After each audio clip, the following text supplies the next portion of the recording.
മൂന്നടയാളങ്ങൾ നല്ല മരണമാണെന്നതിന്റെ അടയാളമാണ്. നെറ്റിത്തടത്തിൽ നിന്ന് വിയർപ്പ് പൊട്ടിയാൽ, രണ്ട് കണ്ണിലും വെള്ളം നിറഞ്ഞൊഴുകിയാൽ, കരഞ്ഞാൽ, അതേപോലെ നെറ്റിത്തടം വിയർത്താൽ, പിന്നെയോ അയാളുടെ രണ്ട് ചുണ്ടും ഉണങ്ങിപ്പോവുകയും ചെയ്താൽ അത് അല്ലാഹുവിന്റെ റഹ്മത്തിൽപ്പെട്ടതാണെന്ന് ഹബീബായ നബിയുനാ റസൂലുള്ളാഹി സല്ലല്ലാഹു അലൈഹി വസല്ലം നമുക്കൊക്കെ വരാറുള്ള രംഗം. അല്ലാഹുവേ രക്ഷപ്പെടുത്തണമേ തമ്പുരാനെ.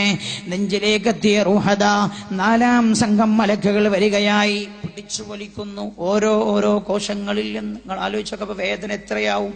കാലിനൊരു മുറിവുണ്ടായി, ഡോക്ടറെ അടുത്ത് ചെന്നു. അത് ഡോക്ടറെ കാണിച്ചപ്പോൾ പറഞ്ഞു ഡ്രസ്സ് ചെയ്യണം. ഡോക്ടർ അതിന് കത്രിക എടുത്തു, അതിന്റെ പഴുപ്പ് വെട്ടാനാ